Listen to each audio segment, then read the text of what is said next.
L'aumma YouTube, que la paix soit sur vous. Votre conjoint ou conjointe a commis l'adultère. Vous êtes en état de choc, vous êtes blessé, vous souffrez de cette situation. Et pire encore, vous ne savez absolument pas comment réagir. Dans cette vidéo, je vous propose d'aborder cette question délicate. Restez avec moi. La première chose que j'aimerais dire, c'est que commettre l'adultère, ce n'est pas simplement trahir son conjoint ou sa conjointe, mais c'est également trahir Allah subhanahu wa ta'ala. Car lorsqu'on se marie devant Allah subhanahu wa ta'ala et on établit un pacte. Donc l'adultère est extrêmement grave car en plus de trahir son conjoint ou sa conjointe, on trahit Allah subhanahu wa ta'ala. J'aimerais dire également que l'infidélité est un péché grave, autant pour la femme que pour l'homme, et l'islam ne fait aucune distinction dans ce cadre-là. J'aimerais ajouter que l'adultère est pire que la fornication, car l'adultère est le péché de la fornication plus le péché de la trahison. Lorsqu'une personne est trompée par son conjoint ou sa conjointe, elle se sent trahie dans sa chair, dans sa personne. Elle souffre. C'est une grande douleur et on peut tout à fait comprendre le désarroi d'une personne qui vit une telle situation. Et forcément, il est tout à fait naturel de penser à la rupture, de penser au divorce. Ceci étant dit, j'aimerais dans cette vidéo évoquer avec vous plusieurs cas de figure afin d'avoir plus de clairvoyance pour toutes celles et ceux qui pourraient être dans ce genre de situation ou alors qui pourraient avoir un proche qui leur demande conseil sur ce genre de problème. Le premier cas de figure, il est le suivant. C'est une personne qui a commis l'adultère, son conjoint ou sa conjointe le découvre et cette personne-là reconnaît avoir commis l'adultère. La personne par la suite regrette sincèrement et profondément et elle demande pardon. Que faire dans ce genre de situation? La première chose à dire, c'est que l'infidélité, le péché de l'adultère, n'annule pas le mariage. Le couple est toujours marié. Et ce point est extrêmement important à préciser car beaucoup pensent que s'il y a eu tromperie, alors le mariage est forcément annulé, ce qui est totalement faux d'un point de vue islamique. Concrètement, ce qu'il faut faire, et je sais que c'est douloureux, mais il faut analyser les raisons qui ont amené la personne à commettre l'adultère. Parce que là aussi, il y a plusieurs possibilités qu'on peut imaginer. Lorsqu'on analyse les raisons qui ont poussé la personne à commettre l'adultère, il est possible qu'on puisse mettre en lumière des circonstances qui permettent de penser que ce couple va pouvoir se reconstruire. On peut donner un exemple d'une personne qui a été éloignée de son conjoint ou de sa conjointe pendant 1 an, 2 ans et qui s'est retrouvée dans une situation délicate et dans un moment d'absence et de faiblesse, la tentation était grande et la personne a succombé. Je précise que cela ne donne aucune excuse à celui qui a commis le péché. Et le péché reste le péché, il est toujours aussi grave. Mais la situation dans laquelle s'est retrouvée cette personne nous permet de penser qu'il est possible qu'il y ait une réconciliation, il est possible que ce couple se reconstruise. Par contre, lorsqu'une personne a commis l'adultère pendant plusieurs années, avec plusieurs personnes, et que cette personne-là l'a fait parce que, elle a du vice au fond d'elle, alors on peut s'interroger sur la possibilité de reconstruire un couple avec une telle personne.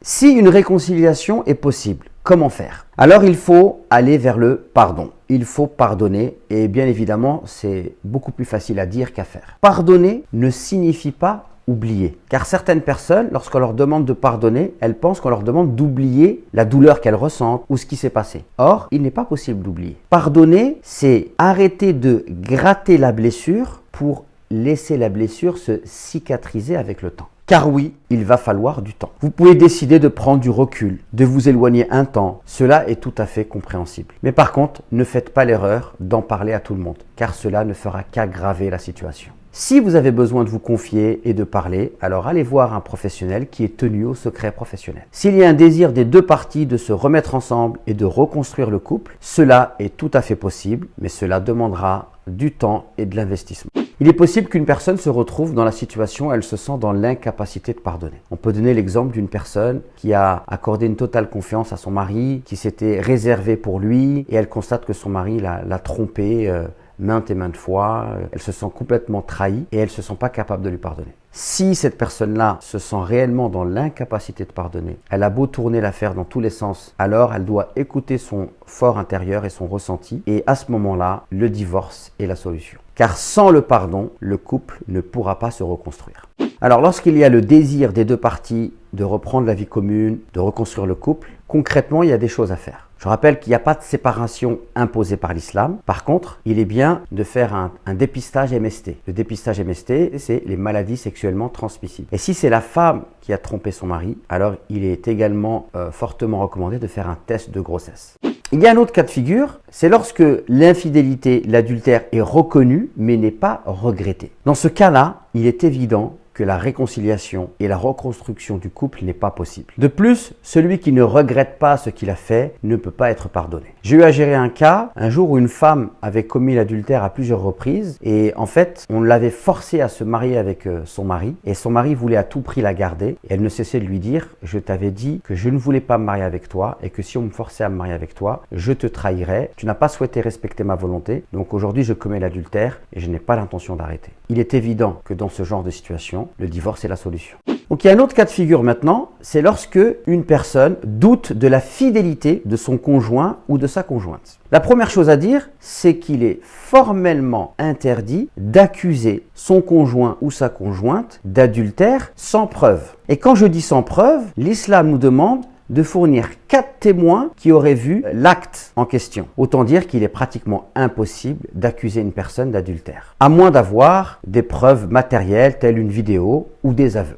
Que doit faire la personne qui doute de la fidélité de son conjoint ou de sa conjointe? Cette personne-là doit se poser la question suivante. Sur quelle base reposent mes doutes? Soyez extrêmement précis et factuel. Même pour vous, au lieu de dire « mon mari ou ma femme m'a trompé », dites « j'ai trouvé des SMS dans lesquels il a été dit telle et telle chose et voilà, ça me pose un problème ». Et ensuite, allez confronter votre partenaire avec les éléments que vous avez trouvés. Donc lorsque votre partenaire est confronté aux éléments que vous avez trouvés, s'il est dans le déni et il essaie de retourner la situation ou faire comme si de rien n'était, il est légitime pour vous de divorcer lorsqu'il n'est plus possible de faire confiance à votre conjoint ou à votre conjointe. Je vous donne un exemple. Si vous trouvez dans le téléphone de votre partenaire des SMS dans lesquels il exprime à une personne du sexe opposé son désir de rencontrer cette personne, de passer des moments intimes avec cette personne, alors il est tout à fait naturel de s'indigner de cela car ces comportements sont inacceptables. Et en cela, il y a une trahison déjà.